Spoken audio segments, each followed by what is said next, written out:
जब जावेरी खानदान के बाकी परिवार वालों को मैम्बो अंकल का किस्सा पता चला तो सभी उस टॉपिक पर डिस्कस करने लगे थे। सिर्फ मैम्बो अंकल ही नहीं बल्कि अनिका के चाचा के बच्चे भी काफी स्मार्ट थे और उन्हें समझ आ रहा था कि ये डील सक्सेसफुल क्यों नहीं हुई थी। ये मैम्बो अंकल का इटली नहीं था जो मैम्बो अंकल अपनी बड़ाई करते हुए यहाँ भी आगे बढ़ जाएं। बहरहाल उन्हें हार का सामना करना पड़ा और अब कल्याणी चाहती थी कि इस मैटर को कोई और हैंडल करे। भानुशाली ग्रुप का नाम एंटरटेनमेंट इंडस्ट्री में भी काफी पॉपुलर था और सभी को पता था कि ये डील इतनी आसानी से क्रैक नहीं होने वाली थी। अब तो कल्याणी ने भी मैम्बो अंकल को दूर का रास्ता दिखा दिया था। बेचारे मैम्बो अंकल कर भी क्या सकते थे, बस अपने टैंट्रम्स के साथ वो अपना बचाव कर रहे थे और भानुशाली ग्रुप के नए सीईओ को नीचा दिखाने में लगे थे। अब भानुशाली ग्रुप ने मैम्बो अंकल के साथ ऐसा क्यों किया, कल्याणी को तो इसका एक्सप्लेनेशन भी नहीं चाहिए था। कोई बात नहीं नवीन, ये काम तुमसे नहीं हो पाएगा। ये बोलते हुए कल्याणी के चेहरे पर गुस्सा और उदासी दिख रही थी। उन्होंने मैम्बो अंकल का कंधा थपथपाया और उन्हें थोड़ा कंफर्ट देने की कोशिश की। उसके बाद कल्याणी ने कहा, ये जो भानुशाली ग्रुप का नया सीईओ है, मैंने सुना है कि वो बहुत जवान है और इतनी कम उम्र में उसे इतनी बड़ी कंपनी के सीईओ की पोजीशन संभालने का मौका मिला है। इसमें कोई शक नहीं कि उस इंसान में घमंड नहीं होगा और ऐसे में वो हमारी जैसी फैमिलीज के साथ शुरुआती दिनों में ऐसा ही करेगा। ये बोलने के बाद कल्याणी ने एक पॉज लिया और सभी को देखते हुए बोली, लेकिन वो सीईओ ये भी कह रहा है कि वो हमारे खानदान के बाकी लोगों से मिलना चाहता है। अगर उसे उस इंसान में दिलचस्पी दिखी तो वो मीटिंग करके हमारे साथ खुशी खुशी डील फाइनल करने के लिए भी तैयार है। इसका मतलब मौका हमारे हाथ से गया नहीं है। तो अब मैं तुम सभी से पूछना चाहती कि तुम में से किसे ऐसा लगता है कि वो उस नए सीईओ के साथ मीटिंग करने में ज्यादा सूटेबल है। कल्याणी की बात सुनकर सभी लोगों ने डिस्कस करना बंद कर दिया और एक दूसरे को देखने लगे थे। अचानक से शांति छा गई थी। भानुशाली ग्रुप के नए सीईओ ने नवीन जावेरी को बिना मिले ही बाहर का रास्ता दिखा दिया था। ऐसे में अब जावेरी खानदान के बाकी लोग सोच रहे थे कि कौन वहां जाकर हलाल होना चाहता है। जब किसी ने भी आगे आने की पहल नहीं की तो कल्याणी का चेहरा और भी ज्यादा सख्त हो गया। कल्याणी ने अपनी आवाज ऊंची करते हुए कहा, क्या तुम में से कोई भी वहां नहीं जाना चाहता है? एक तरफ जहां सभी लोग खामोश थे तो वहीं अचानक से मैम्बो अंकल के दिमाग में एक खुराफाती आइडिया आया और उस आइडिया के बारे में सोचते हुए उनके चेहरे पर शातिर मुस्कान आ गई। तुरंत ही वो अपनी चेयर से उठे और जोर से चिल्लाते हुए बोले, माँ, मुझे लगता है कि उस नए सीईओ से बात करने में हमारी अनिका बेटी सबसे ज्यादा सूटेबल है। मैम्बो अंकल की वजह से सेंटर ऑफ अटेंशन पूरी तरह से अनिका पर आ गया था। अनिका ने मैम्बो अंकल की ओर देखा जो कल्याणी के पास खड़े होकर हंस रहे थे। ये देखकर अनिका का दिल गुस्से से भर उठा था। हालांकि वो बहुत अच्छे से जानती थी कि मैम्बो अंकल ये सब क्यों कर रहे हैं, जिससे वो अनिका के लिए प्रॉब्लम्स क्रिएट कर सके। लेकिन अनिका ने ये एक्सपेक्ट नहीं किया था कि मैम्बो अंकल इतने बेशर्म हो जाएंगे कि इतने हाई प्रोफाइल मैटर में सीधा उसे इन्वॉल्व कर देंगे। अगर नवीन जावेरी, जिसका सूरत में बहुत अच्छा नाम है, वो ही भानुशाली ग्रुप के नए सीईओ को हैंडल नहीं कर पाया तो भला अनिका किस खेत की मूली है? ऐसा ही कुछ अनिका भी अपने बारे में सोच रही थी और यही सोचते हुए उसने कहा, मैं? दादी, ये मैटर? अनिका मन ही मन बहुत गुस्सा थी और साथ ही साथ ये भी सोच रही थी कि कैसे इस मामले से बाहर निकला जाए। लेकिन इससे पहले कि अनिका कल्याणी को समझाते हुए अपना कोई रीजन देती, मैम्बो अंकल यानी नवीन जावेरी ने बीच में टोकते हुए कहा, अनिका बेटी, तुम्हारी दादी भी चाहती है कि तुम जावेरी खानदान के लिए कुछ कंट्रीब्यूट करो। तुम्हारे पापा ने इतना कुछ किया है, क्या तुम्हारा कोई फर्ज नहीं? क्या तुम इस रिस्पॉन्सिबिलिटी से बचने का कोई एक्सक्यूज तो नहीं ढूंढ रही हो? अनिका के एक्सप्रेशंस देखकर मैम्बो अंकल को मजा आ रहा था। अपने चेहरे की मुस्कान को और बढ़ाते हुए उन्होंने कहा, मुझे पता है कि तुम्हारी अंजी कॉर्पोरेशन पिछले कुछ महीनों से घाटे में चल रही है और तुम्हारा बहुत नुकसान भी हो गया है। अपनी कंपनी को पटरी पर लाने के लिए तुम्हें अभी भी बहुत सारे कैपिटल की जरूरत है ना? ये मैं तुम्हारे अच्छे के लिए कर रहा हूँ। अगर तुमने जावेरी खानदान में अपना कंट्रीब्यूशन दिया और तुम्हारी वजह से अगर हमारी डील क्रैक हो गई तो तुम्हारी दादी तुम्हारी कंपनी को बैंकरप्ट होने से बचा सकती हैं। अपनी बात खत्म करने के बाद मैम्बो अंकल तुरंत ही कल्याणी की तरफ हल्के से झुके और उनके कान में फुसफुसाते हुए कहा, माँ, मुझे लगता है कि अनिका इस काम को करने के लिए सबसे ज्यादा काबिल है। आपको क्या लगता है? कल्याणी के दिल में मैम्बो अंकल की एक अलग ही रिस्पेक्ट थी। वो कल्याणी के सबसे फेवरेट थे। जाहिर सी बात है कि उनके सजेशन ने कल्याणी के मन में अनिका को लेकर अटेंशन पैदा कर दी थी।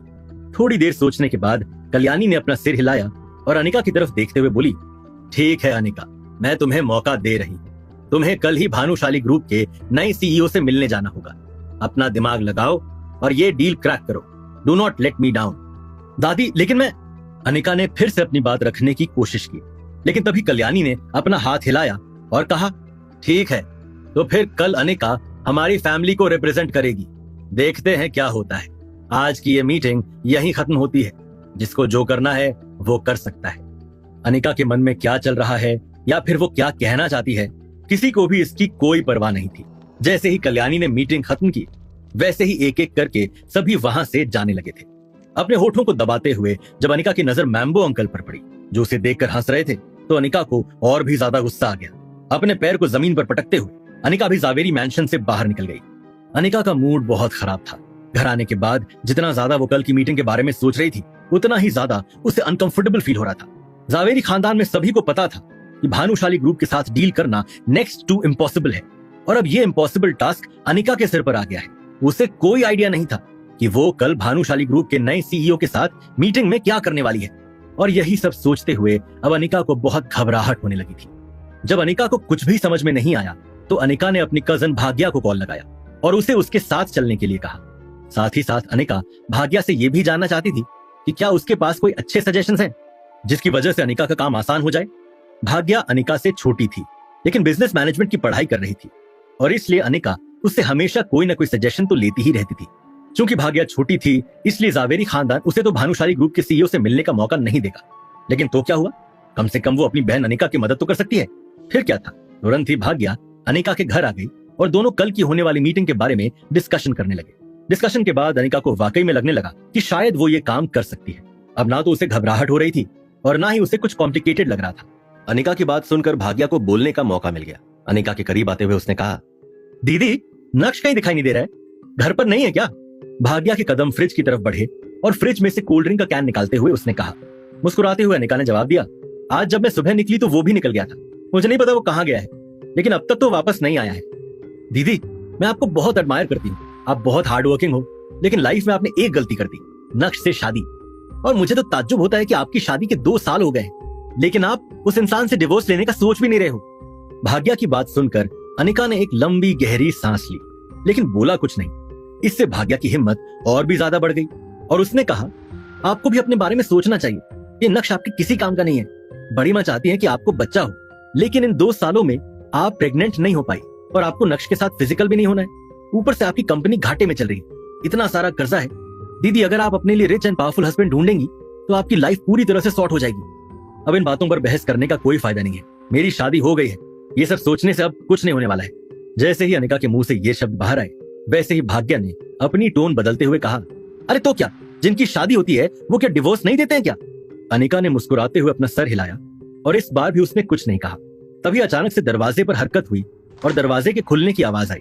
जब अनिका और भाग्या की नजर दरवाजे पर गई तो उन्होंने देखा कि नक्श सीटी बजाते हुए अपनी ही धुन में दरवाजे से अंदर आ रहा है। अपने चेहरे पर नकली मुस्कान लिए भाग्या नक्श को बड़े गौर से देख रही थी और मन ही मन सोच रही थी, ये नक्श हमेशा टी शर्ट और शॉर्ट्स पहनकर घूमता है, इसके जैसा लूजर तो मैंने कभी नहीं देखा। जब नक्श ने भाग्या को देखा तो उसे उसकी आंखों में अपने लिए नफरत साफ दिखाई दे रही थी, लेकिन नक्श को कोई फर्क नहीं पड़ा। मुस्कुराते हुए नक्श अनिका के पास सोफे पर बैठ गया और अनिका को देखकर बोला, अनिका, तुम्हारी कंपनी को अभी भी बहुत सारा कैपिटल चाहिए, है ना? अनिका ने नक्श की बात पर ज्यादा ध्यान नहीं दिया।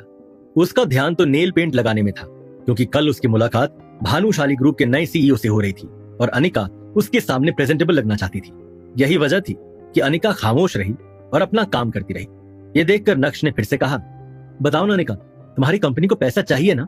इस बार अनिका नक्श की बात सुनकर इरिटेट हो गई और कड़क अंदाज में बोली, तुम इस बारे में क्यों पूछ रहे हो? क्यों, तुम्हारे पास कोई खजाना हाथ लग गया है क्या? तुम अंजी कॉर्पोरेशन को नुकसान से बचा सकते हो? देखो देखो, शेर आया। तुम्हें लगता है कि तुम काफी इंटरेस्टिंग हो, लेकिन नहीं, तुम तो यूजलेस हो। तुम्हें पता होना चाहिए कि अनिका को उस बारे में बात करना नहीं पसंद, लेकिन तुम्हें जानबूझकर यही सब बातें करनी है जिससे मेरी बहन का मूड खराब हो जाए।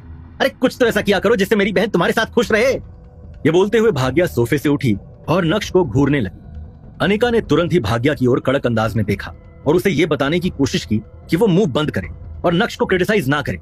और ऐसा इसलिए क्योंकि कल जब मैम्बो अंकल ने जावेरी मैंशन में सभी के सामने अनिका को एम्बैरेस किया, तब एक नक्श ही था जिसने अनिका की साइड ली और उसका सपोर्ट किया।